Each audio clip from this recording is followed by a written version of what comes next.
Hey guys, so this will be continuation of your concepts, principles, and theories in nursing informatics. So I've already made a discussion on general systems theory, then your change theory, the cybernetics theory, then the cognitive learning theory. Today we'll touch base on novice to expert and your DIKW theory. Now let's talk about your novice to expert model. If you would recall the theories that you have learned in Foundations of Nursing or Theoretical Foundations of Nursing, guys, who is the theorist who made the novice to expert model? Who is that theorist class who made the novice to expert model? Anybody?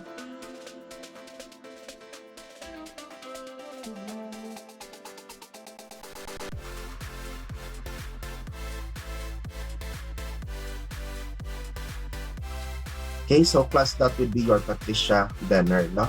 So try to remember, class, your Patricia Benner. Your Patricia Benner is your novice to expert model. So try to remember, Patricia Benner. So class, when we talk about NACPE, we usually refer to this one as NACPE model. Your NACPE model, class, was characterized or most oftentimes associated with Patricia Benner. But we need to understand that before Benner, Benner actually had it in 1984. It is the Dreyfus brothers, who were able to formulate it in the name of Hubert and Stuart Dreyfus. So they were able to formulate it in 1980. And then Patricia Benner adopted it and applied it in nursing in 1984. Benner herself was able to discuss it that she patterned it from the Dreyfus models. Now, if you would look at the model, it speaks about NACPE, your novice, advanced beginner, competent, proficient, and expert. Now, let's see what each level speak of later on. As of this time, let's try to discuss the application of the theory. So, one plus is that it involves in the development of nursing informatics, skills, competencies, knowledge, and expertise. So, what do we mean by that? In the course class of nursing informatics, if you would want to develop skills, if you would want to develop competencies and knowledge, you need to go through your novice to expert. There is no such nurse informaticist that would become novice and then the next day, they will already be considered expert. Okay, meaning class, they need to undergo the ladder of NACPE before they can be considered experts. Next class, the development of technological system competencies in practicing nurses. So when we talk about class, your technological system competencies, that would refer to your competency as a nurse. That would refer to your competency as a nurse. So for example, if you don't know how to use technology, that is expected for a novice. Novice ka, nagsisimula ka pa lang sa practice, hindi mo pa masterado yung technology, expected yan. By the next year's class, you're expected to become an advanced beginner. By the next years, you're expected to become competent, proficient, and then later on expert. That applies in technological systems. Then class, education of nursing students. So when we talk about your education of nursing students, so as you can notice, you are level 2 students, and then you are actually building up from the topics that you have learned from level 1. If you can notice, most of the lessons that you're having in level 2 are actually based also or strengthened by the lessons you had in level 1. That's why nursing students are usually learning first your theoretical foundations of nursing. You're also learning your anatomy and physiology. Other than that, you are also learning your fundamentals of nursing, and you're also learning your health assessment. Because class, these are what novice nurses should master first. These are what novice nurses should master first. Okay, that's based on your curriculum. And then later on, as you progress towards third year and fourth year, you will notice that your discussion is geared towards the disease process because you already know the basics of nursing. Okay, so they are all inclined on these subjects. Now, class, why am I repeatedly coming back to your fundamentals of nursing and then your health assessment? If you can notice, guys, most of the topics here could be anchored to them. And then other than that, if you master your fundamentals of nursing, okay, there is no patient that you could not take care of. But even if you master your medical surgical nursing, if you do not know the fundamentals of nursing, you will not be able to effectively take care of your patients. So that's why, class, if medyo alanganin na kayo sa concepts, sa sa fundamentals of nursing, mag-review tayo.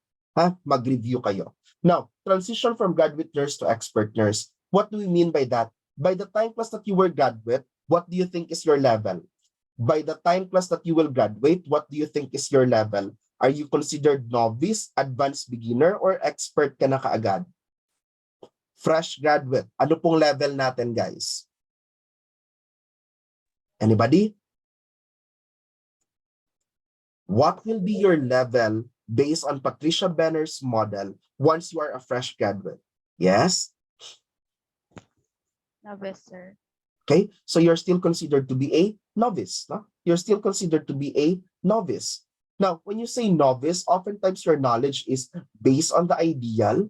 Your knowledge is based on the textbook and based on what you know during your student years. You are still considered to be novice. Kumbaga, kung other authors would say that your knowledge is still textbook based. Okay, so if you would apply the model of nursing here, or Patricia Benner's model of ang tawag natin dito, novice to expert. As a graduate nurse, okay, or a fresh graduate nurse, you will soon transition to become an expert. So later on, you will become an advanced beginner, you will become competent, proficient, until you will become an expert. Okay? So later on, class, you will progress as expert. But in between that, you need to undergo several training. You need to ensure that you have experience. You need to ensure, class, that you are also updated with the current trends that we have in nursing. Now, what are the two distinguishing characteristics, class, of the successful evolution to expert level? In other words, we are being asked, what should be your characteristic for you to become expert? One, class, is deliberate practice. One is deliberate practice. When I say, class, deliberate practice, ibig sabihin, sinasadya mo. Ibig sabihin, class, you're doing your best to practice. Ay, hindi pwede na you will say, practice ako today kasi parang gusto ko lang. Tomorrow ay tamad na naman akong mag-practice. Or pagka Wednesday ay gusto kong mag-date, ayaw kong mag-practice. So, there needs to be deliberate, and that practice, class, needs to be constant. So, hindi pa pwede na pa-feel lang kung kailan ka nagpa-practice. Now, if you would look at expert nurses on the field, my dear students, you would notice, class, that these nurses on the field are actually have been into practice for some time, and then they have been practicing also for some time. So, class, there are actually, for example, you would have your critical care nurses. Okay, so you will have your critical care nurses. Your critical care nurses, class, they are on the ICU, they are on the stroke unit, they are on cardiac units. So if you would look at this picture now, okay, now look at this picture. If she is indeed a critical care nurse, look at her talking to the patient. But other than that, class, look at the machines that surround her. Look at the equipment that surround her. These machines, class, and equipment could not be operated by a novice nurse without ease. Okay? So, it needs an expert. But if you would interview a nurse, for example, who is an expert on the field, they did not arrive there. They were not born yesterday. Okay? Oftentimes, they will say, we were not born yesterday. Kumbaga, ibig sabihin, marami na silang experiences. And then sometimes, ganito yung nangyayari, there are instances, for example, you will ask your senior nurse, you will tell your senior nurse, ma'am, paano mo nalaman na magka-cardiac arrest yung patient? Kasi class, sometimes your senior nurse would have that instinct na, uy, bantayan mo yung pasyente mo. Okay? Malaking risk yan for cardiac arrest. Bantayan mo talaga. Okay? Tapos class, for example, nag-cardiac arrest. So here comes you asking, ma'am, paano mo nalaman kung bakit nagka-cardiac arrest siya? And then they will just say, basta, alam ko lang. Basta, na-feel ko lang. Because class, if you would look at people in the expert level, they are actually governed already by intuition. They are already governed by intuition. And they are already governed by your gut feeling. Okay? Now, class, no? So, di ba palagi naming sinasabi na hindi pwede sa nursing pa-feel lang. Okay? Kasi you are on the novice level. But once you are experts, class, some of them will just say, I have a gut feeling that he is not well. I have a gut feeling that he will have arrest. You know, class, these are gut feelings of a human with expertise. However, that gut feeling also has a basis. Okay? Ano po yung basis? Previous experience nila. Okay? Maraming pasyente na silang nakitang ganun yung pinagdaanan. Marami na silang signs and symptoms na nakita, and they can predict what could happen to the patient. Okay? Then, there should be, class, willingness to take risk. Okay? willingness to take risk. Now, be mindful of this, not only for this theory, but also in your lives later on. Many a people, class, are actually afraid to take risk. Okay, many a people are actually afraid to take risk. Would you agree? Would you agree? Would you want to take risk? Diba? If you will be asked, would you want to take risk? Of course not, diba? Parang inclination, bakit ako mag-take risk? Ano? Ang ganda ng pamumuhay ko dito. Why would I take risk?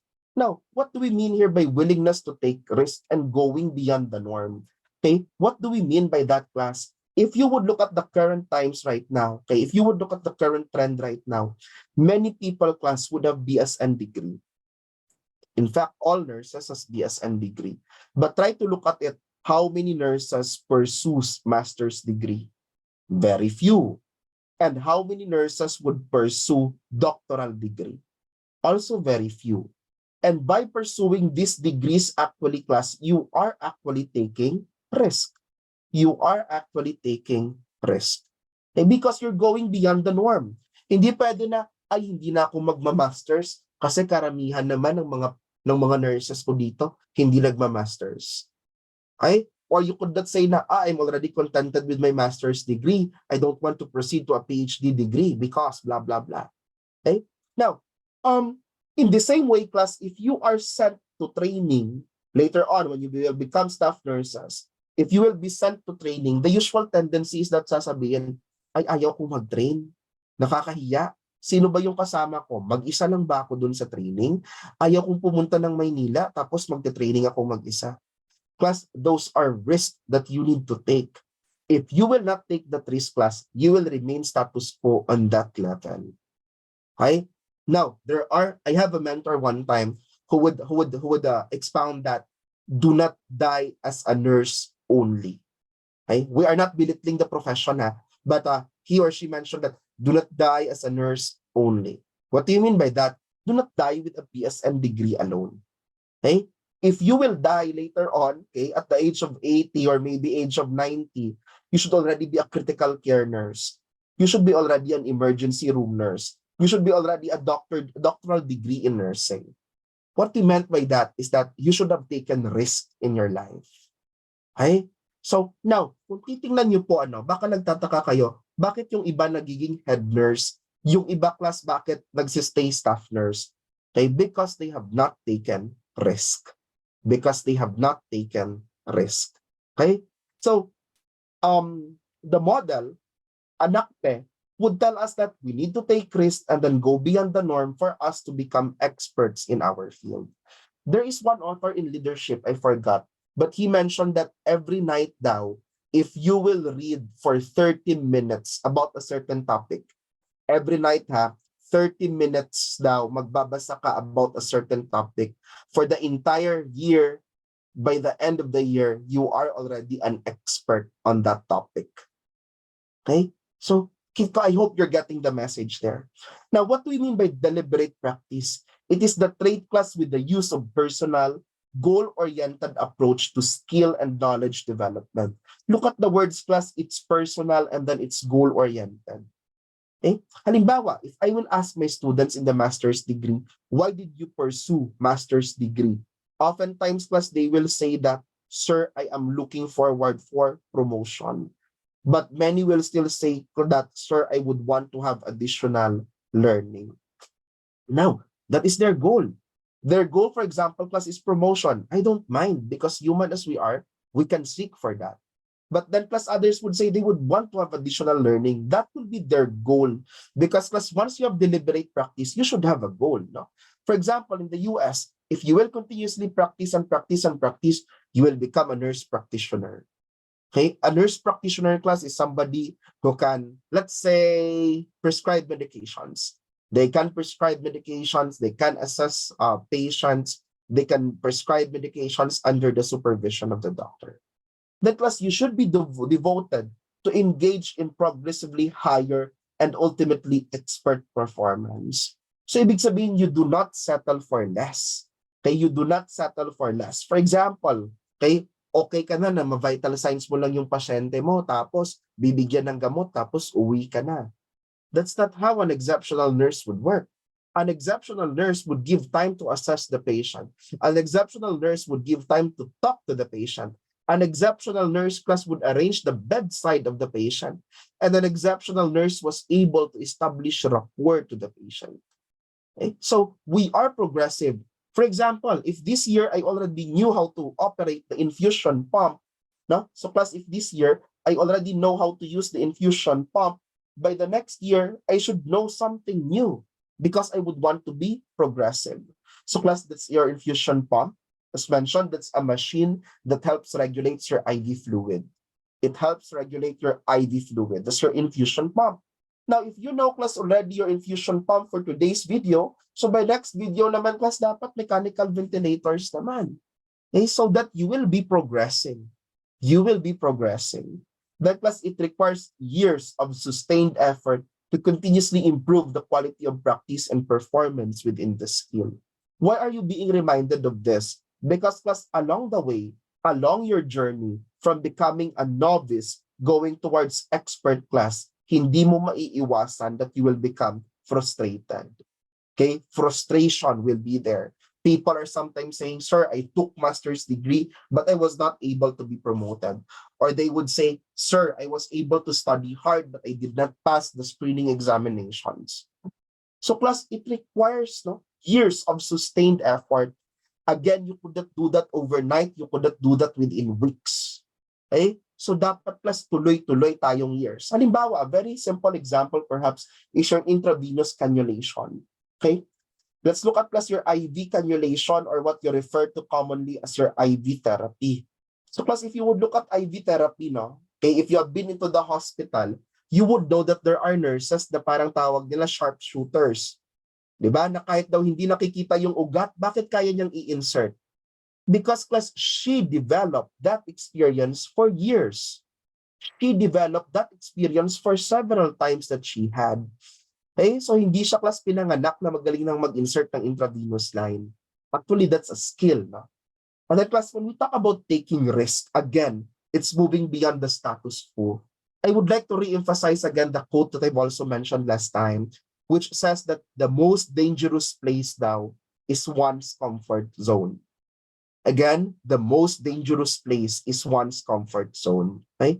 And try to reflect. Try to reflect to yourselves. Okay? Mag-reflect kayo.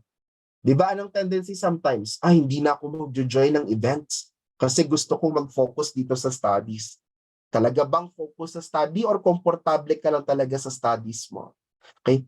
By the way, I'm not pushing you to attend or I'm not pushing you to participate, baka sabi niyo mamaya. Example lang.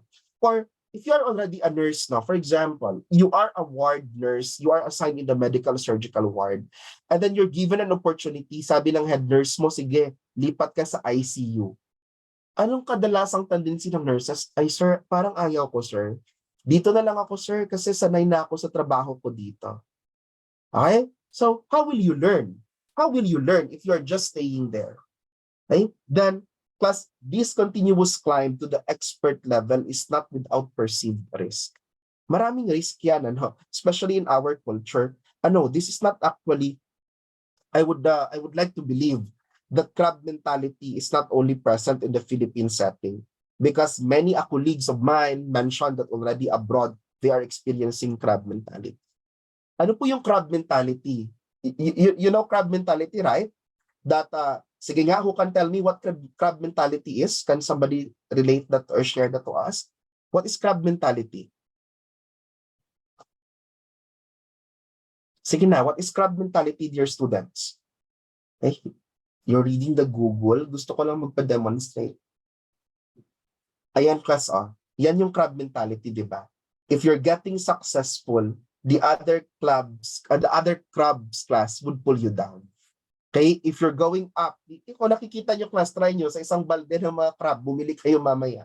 Okay? Para lang ma-observe ang crab mentality. If a crab is going out, the tendency is that the other crabs will pull him down.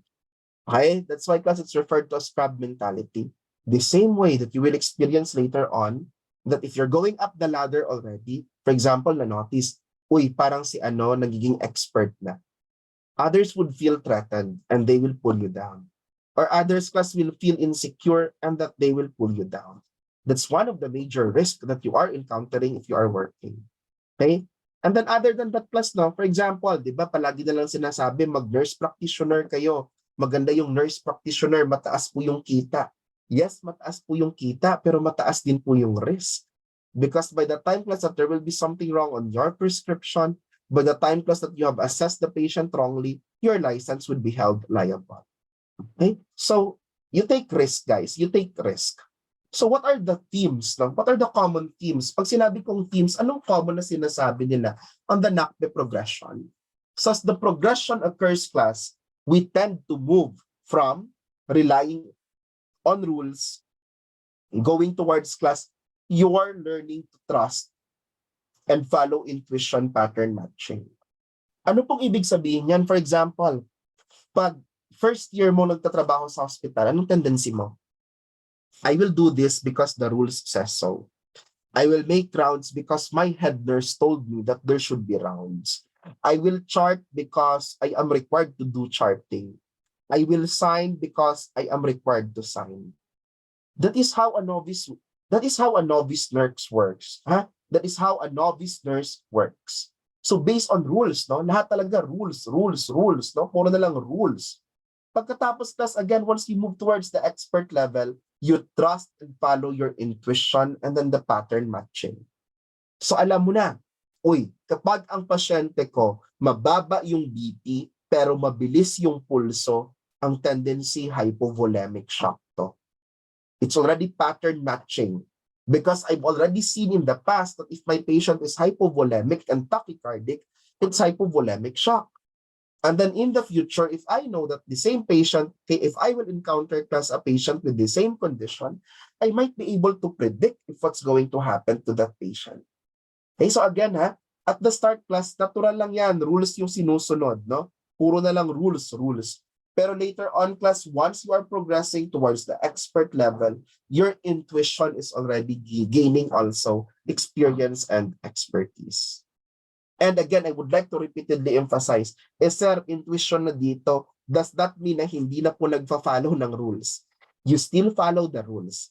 You still follow the rules, but you are more reliant to your intuition. Now, next, when I talk about class, again, the expert na, there's better cognitive filtering. Ano pong ibig sabihin natin ng cognitive filtering? Dati class, there is confusion of the data collected.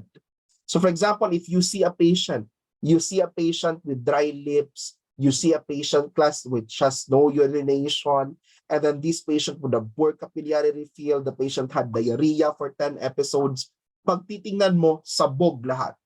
For you, those are all information. Those are all information for you. Hindi mo alam kung anong gagawin.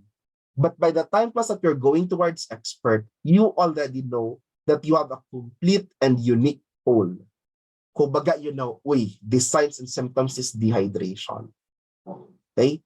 Where some bits are much more important than others. Okay? So if you would look at it, parang if you would want to illustrate it.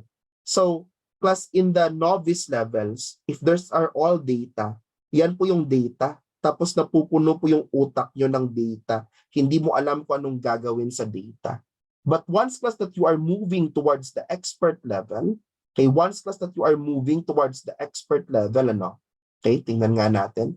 So class, pagpunta mo sa expert, yung data na yan, alam mo na saan yung important. Naha-highlight mo na. Okay? That's one criteria class, no? That's one criteria that indicates that you are already an expert.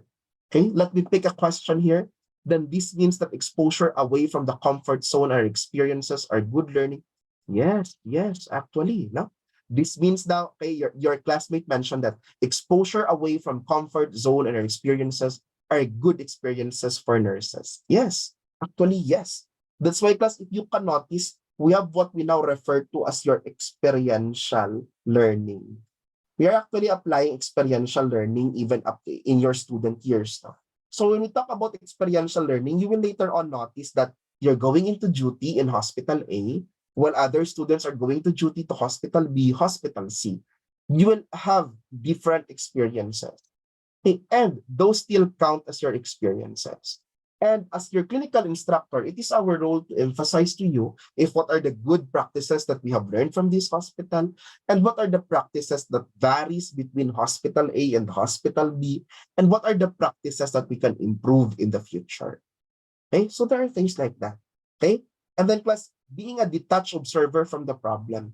A novice class would usually start as a detached observer of a problem.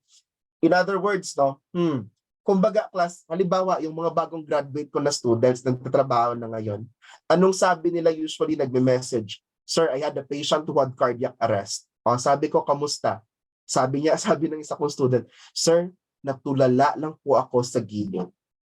Natayo lang po ako sa gilid, tapos tulalay. Hindi ko alam kung anong gagawin ko.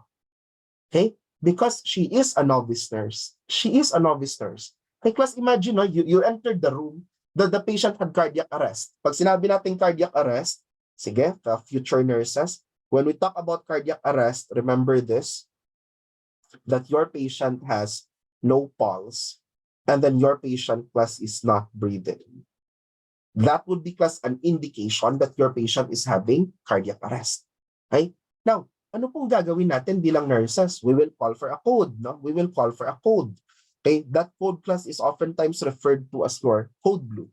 So that's why if you can see nurses posting, oh, we had a code blue today. So class code blue class talks about, your code blue is about, anong tawag natin dyan? Code blue, it's about your cardiac arrest situation. Okay, cardiac arrest situation. So picture that student of mine, katapas na lang ng board noong November.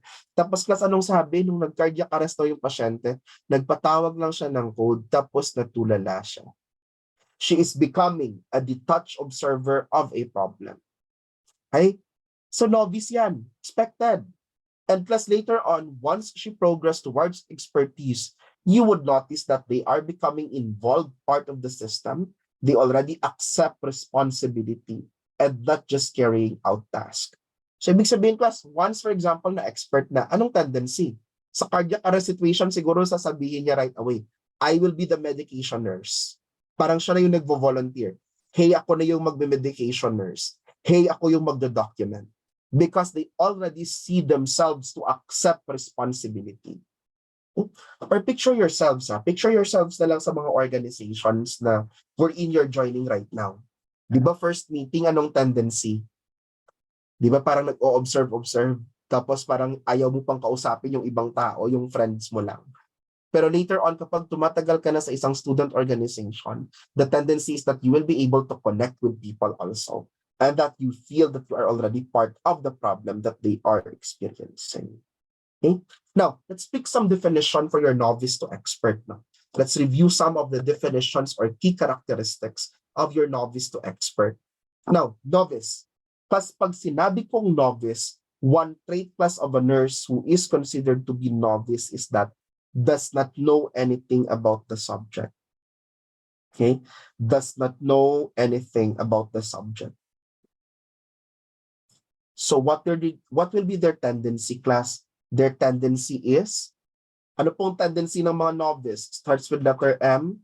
That would be to memorize. Okay? That would be to memorize. And then class, your novice are also inclined on rules. A novice class still inclined on rules. Now, let's talk about your advanced beginner. For your advanced beginner class, yes, your advanced beginner is also dependent on rules. Okay? Pagkatapos class, they're gaining more experiences. They're gaining more experience in real life situation. Okay, so may experience na sila class in real life situation. Now, competent. When we talk about competent class, they grasp all relevant rules. No? They are able to grasp relevant rules. If you would look at that, there's a word there, relevant. Meaning class, if there are 100 rules in the hospital, this type of nurse can already discern, okay, this rule is applicable. This rule is not applicable as of this time. Other class, they can already bring judgment. They can already bring judgment to the case. Okay, hindi naman siya class na tinatawag na judger, but she would know how to do it already. And she would know already class if there are some concerns now that needs to be addressed on the part of the patient. Then the next one there, class, is proficient. When we talk about proficient, class, okay, dati-rate, kapag novice tayo, we do, class, the step-by-step problem solving. Okay, parang sabi, step 1, what to do. Step 2, what to do. But class, if you're becoming expert, you already have a holistic perception of the entirety of the situation. Okay, may whole picture ka nang nakikita. Because class, your proficient is talking about the fluency and progress of the learner. Okay, so class, there is fluency and progress of the learner. And pag sinabi na natin expert from your reference text, class, one of the words there being used is repertoire. Okay, there are already vast repertoire. And when I talk about repertoire, class, it's your overall experience, it's your overall skills. And then, class, there will be an intuition already.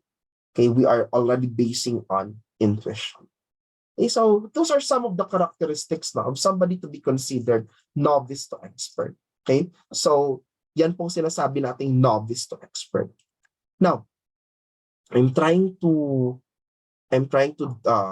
look into something. So again, I would like to re-emphasize, by the time that you graduate, what will be your level? By the time, class, that you will graduate, what will be your level? Sige na. Novice, sir. Okay, you'll be considered to be novice. Okay? Kindly remember that. That's a very common, especially, class, in the board exams, that's also common. Okay? Now, let's picture, class, in the number of years now. In the number of years, there's a guide. There's a guide that is being given on the number of years. So, class, for your novice, they are usually less than 1 year of experience. Your advanced beginner, class, is 1 year to 2 years. And then you have your competent, which is 2 to 3 years. Your proficient, class, is 3 to 5 years. And then, class, your expert is greater than 5 years. Your expert is greater than 5 years. Okay, but those are just guides. Those are just guides. And then one thing that you need to remember perhaps is this. By the time, class, that your patient would, or I mean a nurse, for example, picture nurse A. Nurse A, class, has been working in the ER for 10 years. 10 years in the ER. What will be her classification based on her experience? Novice, advanced, proficient, or expert? Expert, sir. Expert siya. Expert siya sa ER. But let's say, for example, she was reassigned to the dialysis and she was working there for the first time. What will be her level in the dialysis? Novice, sir. In the dialysis department, she is considered a novice. Okay, she is considered to be a novice. Okay, so what does it mean, class? No, novice to expert does not come with age. So do not say that young people are novices and old people are experts. That's a fallacy. Okay, it actually comes, class, with different levels. It comes, class, depending on the attainment of the individual based on the experiences and the qualification that she has. Okay, now, for example, if this nurse, class, would go back to the ER after being assigned to the dialysis for 1 year, so she ended up to be a novice, and then, class, she would return to the ER, she can still be considered an expert in the ER. Okay, expert po siya sa ER, pero sa dialysis po, siya ay novice. Okay, kindly take note of that. Why are you being reminded on that? In such a way that, class, if you have been working in the hospital already for 10 years, okay, huwag kang masyadong nagmamalaki na, oy, expert ako. Pagkatapos ililipat ka ng department, uy, tanga na naman ako dito. Okay, so wag masyadong malaki ang ulo if you are in the hospital setting. Now, plus, you have your DIKW theory. Your DIKW theory actually talks about the 4 levels of data. So you have your data, your information, your knowledge, and then your wisdom. Because you have your data, information, knowledge, and wisdom. Now look at this graph. This graph, class, actually represents how complex the information is, and then how the interactions and interrelationships are. If you can notice in data, class, you are just naming, collecting, and organizing. In interpretation, class, you are doing the interpreting already. And here, class, in knowledge, you are integrating and understanding, whereas in wisdom, you are applying it with compassion. Now, example, let's talk about the weight of the patients. Okay? Let's say we're weighing the 10 patients in the ward. And then I found out that their weights are 90 kilograms, 95 kilograms, 85 kilograms.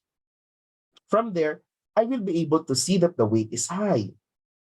By the time, class, that I will compute for the BMI, I'm already gaining, class, the information.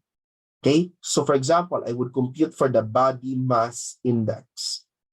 Right there and then, class, I will be able to see and organize the data that I have. Okay, then by the time, class, that it will go towards knowledge, I will be able to know, BMI natin is greater than 25. You are considered to be obese.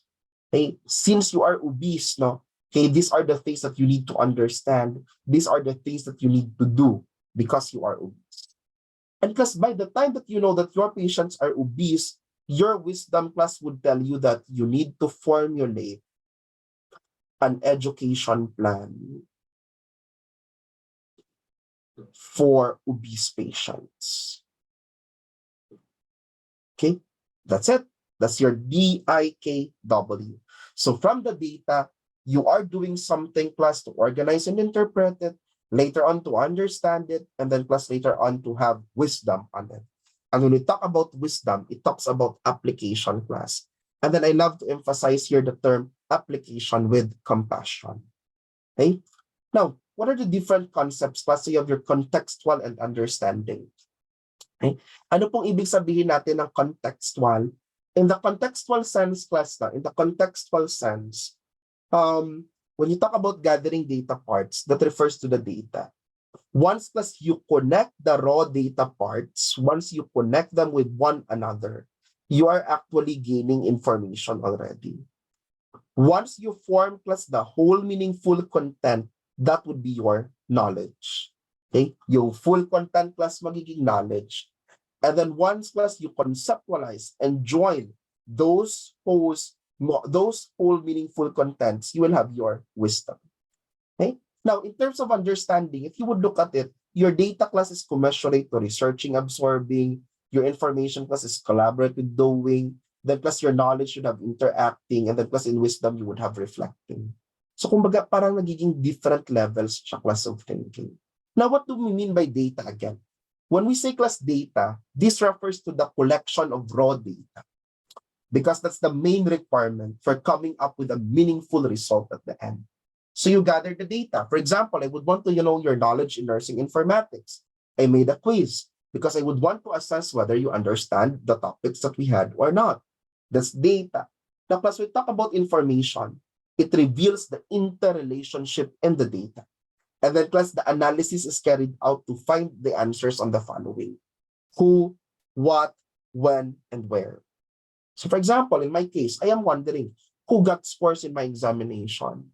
What items did they get wrong or did they get wrong?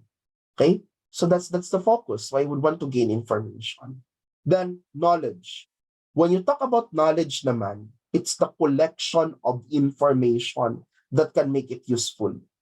Okay, look at the phrase, class, can make it useful. In other words, class, kapag marites po yung source mo, that's not useful.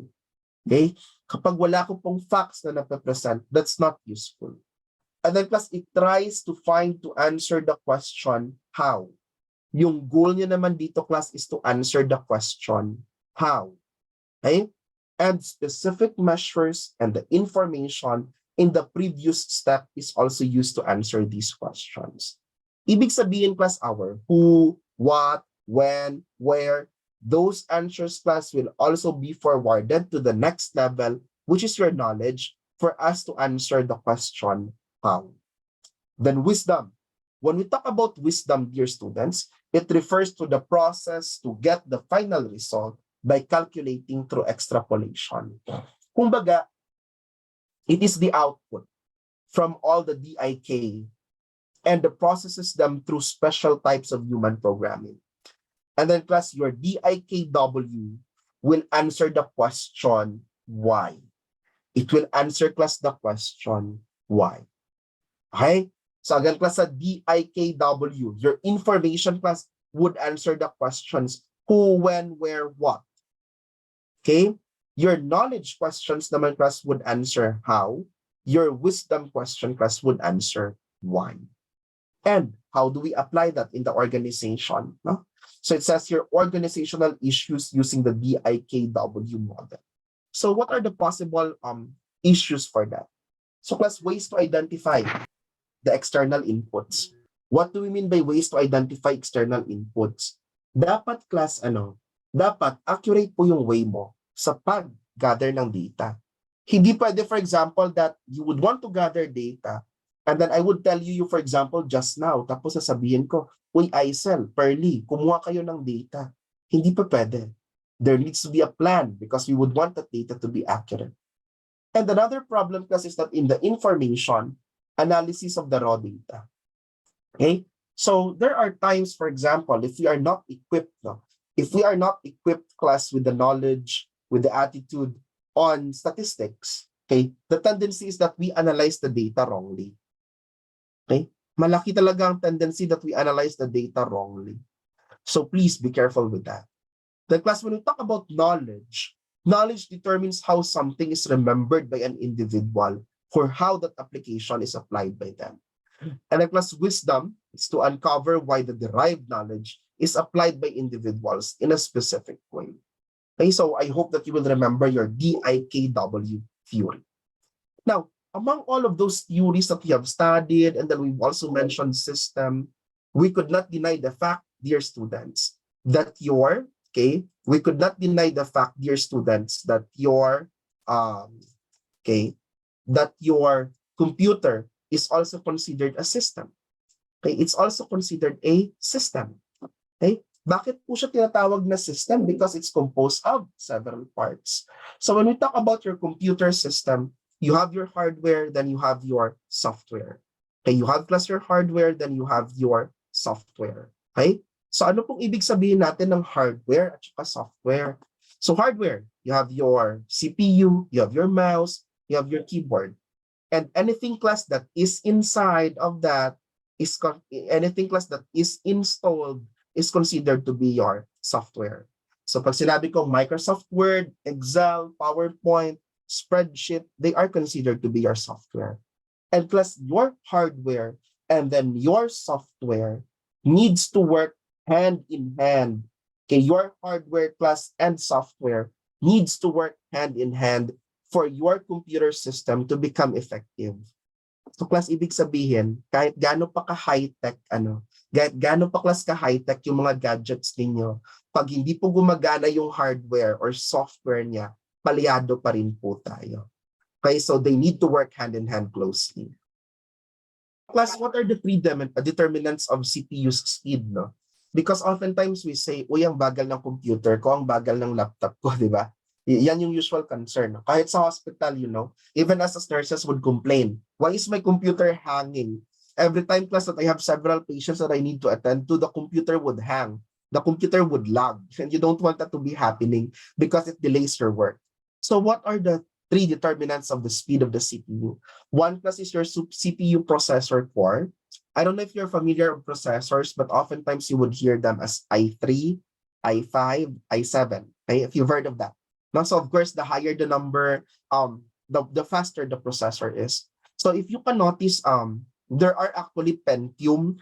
May time pa class na exist ang Pentium, Celeron, tapos i3, i5, i7. Those are processors. If you are in the hospital setting right now, it's year 2023, okay, i5 would actually do in the hospital setting. But if you can have i7, that would be better. Experts would usually say that i7 class is best if you would want to have video editing. Okay? Sa mga naglalaro dyan ng computer, they know that that processor is better also if you would want to have a lot of details when you are playing or the graphics. Then plus your RAM, what we refer to as your RAM. Your RAM plus is your random access memory. Plus think of your RAM somehow as the little brain of your computer. Okay, so plus when you talk about the RAM or your random access memory, okay, let's try to look at an example of a random access memory. So class, as mentioned here, no, so your RAM class is actually where the data is stored for your computer to retrieve it quickly. So your RAM actually looks like this, no? Your RAM actually looks like that. And it allows class your computer to quickly access the information that are available. So if you can notice, pag mag-upgrade ng computer or laptop, pwedeng dagdagan yan. Depending class if your laptop would have space for upgrade. And the next is the speed of data collection or the transfer rate of these drives. Now, if you have bought your USBs now, if you have bought your USB, if you are still using the USB, you can notice class in the USB that there is what you refer to as your transfer speed. So class, the USB transfer speed class would actually also vary, no? Would also vary between different types of USBs. So, nasaan na nga ba? Or if you would look at this class, these are ratings on the transfer speed. So dati-dati, for example, you have CD, you have DVDs, and then recently class, USB is gaining popularity. Other than class your USB, you also have your SSD. If you've heard of SSD, this one is an example of an SSD, your solid state drive. Okay, so class, drives like that already allow for faster access of information. I don't know kung nakaabot pa kayo ng disket. Nakaabot pa kayo ng disket? Hindi na.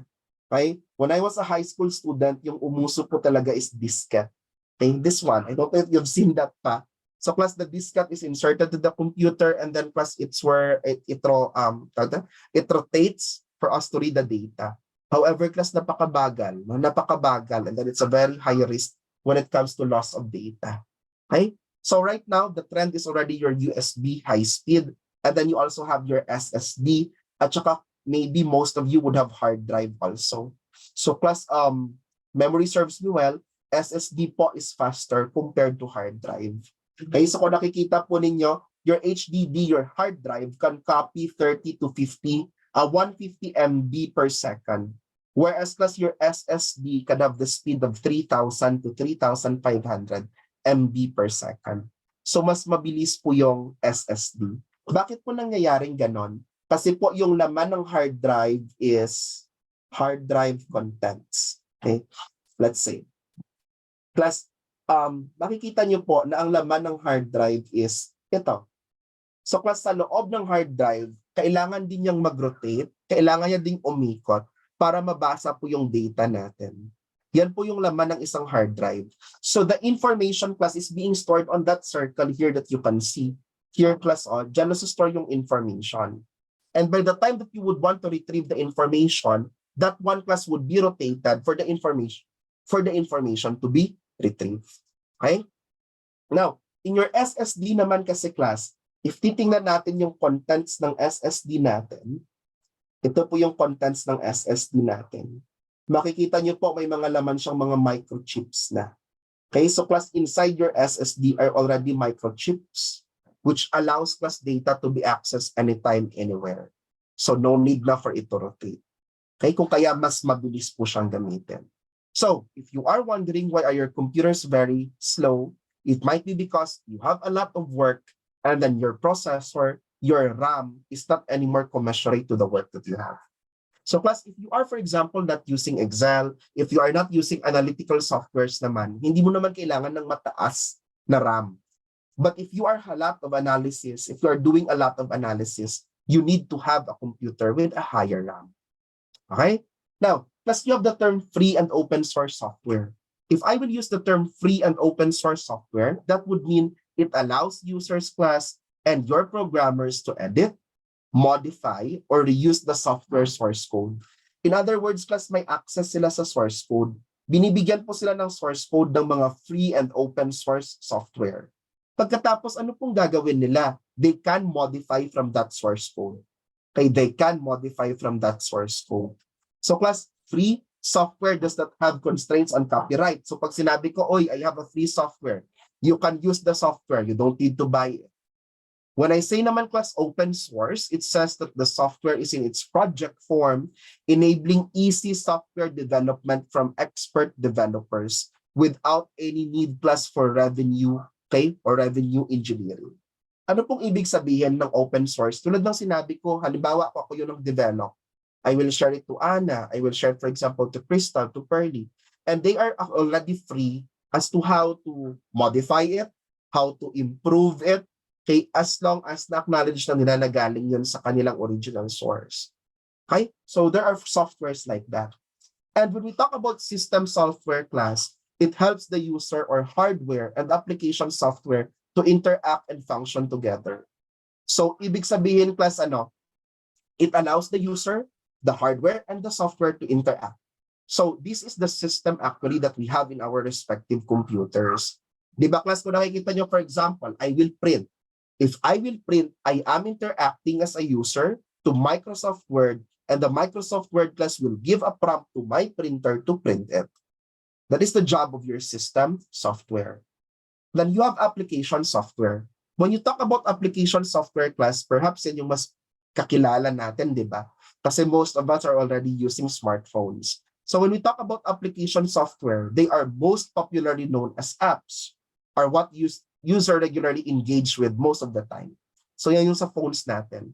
Now, it range from word processing, image editing, voice communication or conferences, internet browsers, and many others. So look at that voice. I had a student one time who gave the notes in my class. And then class, kuwang-kuha niya lahat ng words ko. Sabi ko, paano mo nagawang ganon?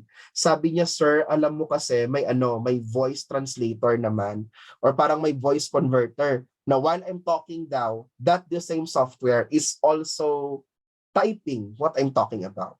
Okay? And other than that, there are actually many softwares that are used in the healthcare industry. Right? I am actually made aware of these softwares when I went to Singapore for a certain conference. And you know what? I was ashamed to think that it needed pa for me to go to Singapore for me to realize this. No? Meron pala mga software, if you would try to open your Google Play Store, if you would try to open your App Store if you're using iPhone or whatever phone you're using, kung saan kayo nagda-download ng apps, tingnan nyo. May mga applications class for analyzing your exercise. There are applications class that are analyzing your sleep patterns. There are applications that could guide you on diet. There are applications that could guide you on exercise. So try to view these applications lang. Okay, I'm actually introducing these applications to my other patients when it comes to anong tawag natin dyan, medication compliance. Kasi class kadalasan nakakalimutan po nilang mag-take, no? Nakakalimutan po nilang mag-take ng nakakalimutan nilang mag-take ng medicines nila. So with these applications, they will be able to be reminded on. Okay, so try to view those applications.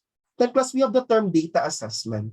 When we talk about data quality assessment class, it is the process of scientifically and statistically evaluating the data. Please highlight the words scientifically and statistically to determine whether they meet the quality required for projects, processes, and are the right type and quantity to be able to actually support their intended use. So ano pong ibig sabihin natin yan, no? When we have your DQA or data quality assessment, we assess the quality of the data. For example, if I will be giving questionnaires to all of you when it comes to my research, by the time class that my questionnaire would go back, I would try to observe, tama ba tong ginagawa nila? Bakit puro na lang 5, 5, 5, 5, 5, 5 yung sagot? Now, question number 1, I am happy with my teacher. 5. Question number 2, my teacher is proactive. 5. Tapos number 3, my teacher is ugly. 5. Okay? Are you getting my point? Kung baga, hindi nagbabasa ang sumasagot. Puro na lang 5, 5, 5. So in DQA class, that questionnaire will be out. Ibig sabihin, itong respondent na to, hindi to nagbabasa. Puro na lang 5, 5, 5. Lahat na lang, very good, very good, very good. Hindi man lang binasa. So in DQA, that would fail. In the same way, students, when we are doing it in the clinical setting, we gather data class from your patients. And when we are gathering data class from your patients, you need to ensure that these data are accurate. Okay? Or else class, it will fail data quality assessment, or else class, you will have difficulty later on when you are dealing with your patients. Now, a very good example perhaps of that is your weighing scale. Okay? Weighing scale. Alam nyo, class, pag nagtatrabaho kasi sa hospital, minsan sasabihin mo sa patient, sige ma'am, magpakilo po tayo. Ma'am, sige ma'am, i-weigh namin kayo. Pagkatapos, no. Pero class, if you're dealing with pediatric patients, their medications would actually be based on that weight. So class, pag mali yung weight na na-note mo, if you are in doubt of that weight, have it rechecked. Or else class, buong admission ng pasyente mo, you're placing their lives at risk. Okay, you're placing their lives at risk. And even plus if we're dealing with pediatrics, if na-notice namin na kapag may change, let's say for example, yung pagkain ng bata sa hospital nag-change, and then this child class is admitted in the hospital for more than 1 week, we reweigh the patient. Hindi pwede na ay admission 15 kilograms siya. After 1 week, 15 kilograms na rin. No, you need to reweigh the child. Because plus the doses of the medications and then the interventions that are being done is very dependent to that child, to the child's weight. No? So again, data quality assessment. So what are the 5 dimensions of data quality? You need to remember that the data should be accessible. Paano ko ma-assess ang quality niya kung hindi ko siya di ba makukuha? Accessible. It should also be accurate and reliable. So example, if you're getting data from your patients, tinatanong yung birthday, pag nagdadalawang isip ka, politely ask for an ID. Ma'am, can I have an identification card which indicates your ID? Which indicates your date of birth. Tapos class, serviceability. Ano pong ibig sabihin ng serviceability? Pwede po nga bang i-improve or pwede po nga bang i-maintenance yung equipment? Pwede po nga bang ma-counter-check ang data na nag-gather? Then methodological soundness. Tama nga ba yung pag-gather ng data? Then assurance of integrity. Nagsisinungaling nga ba ang nagsasalita or hindi? Okay? So you need to make sure all of this so that you will be able to know that your data is indeed reliable or not. Then plus the term personal informatics is also arising. When we talk about plus personal informatics, these are information services that could be accessed via your phone, search, sort, mine, correlate, or otherwise filter information from person based on their preferences. Okay? Plus, pag may sinabing mine, hindi po yan pa-mine ha, as in na ginagawa nyo ba online na, uy, pa-mine. Hindi po yan. That refers to data mining. Now, what do we mean by that, no? So if you would look at this talks about information from person based on their preferences, transaction logs, social networks, and other personal data. Ganito na lang gawin nyo mamaya, guys. Try nyo na mag-search sa Google about flowers for your loved ones for the Valentines. Sa Google ka magsi-search ha. Pero tingnan mo ako anong gagawin ng Facebook. Pagbukas mo ng Facebook application mo, maya-maya, may suggestion na class on where to buy flowers. Have you noticed that? Or for example, if you're searching in Google, what's the best cell phone for the year? Try to go to your Facebook or try to go to your social media accounts. Your social media accounts would be advertising phone for the year. Okay? Class, hindi po yan coincidence. That is actually your personal informatics, which is oftentimes used in marketing. Okay? For example, pag alam po for example ng isang phone company na yung usual nilang customers are age 18 to 24, they would usually advertise the new phones to those age 18 to 24 because they know that they are most likely to buy new phones. Yung mga high-end na phone. Pero plus yung mga those age above, no, let's say above 40, ang usually nilang ina-advertise is the mid-end phone. And that is because of the personal informatics that they know of. And then plus, lastly, you have your educational informatics. It's a sub-discipline of education that incorporate new technologies, okay, and learning strategies to enhance, capture, organize, and utilize the information within the field of education. Now, one example of that class is your virtual reality. No? Plus, your virtual reality is already an example of your education informatics. So, ibig sabihin, class, walang object sa harap mo, naka-wear ka lang class ng virtual reality glasses, but it's as if you are operating a patient. Okay? This one may be exaggerated, pero I hope that it gives you the picture. No? Okay? It gives you the picture. Let me see if virtual reality in nursing is here. Okay.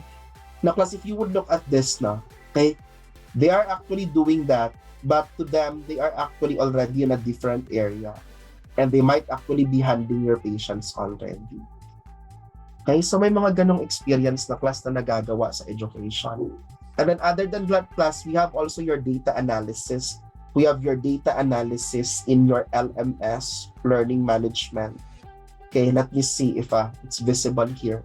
So class, for example, if you're using Canvas, there are already analytics.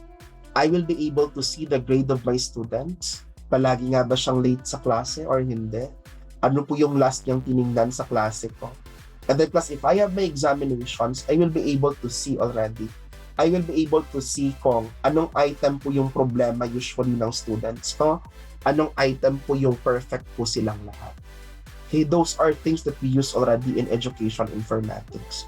Now, if you are interested in these technologies, I'm so sorry, no, it's not covered in our course to discuss all of those technologies. But if you are interested in these technologies, you already have your search engines. You can use your Google, your Yahoo. Just search class. It seems to me that there is always a software for everything. Okay? Marami ng software class, so there's a software for everything. Just search, no? Okay? So this is still the main reference text that we are using. Unless if you have any questions,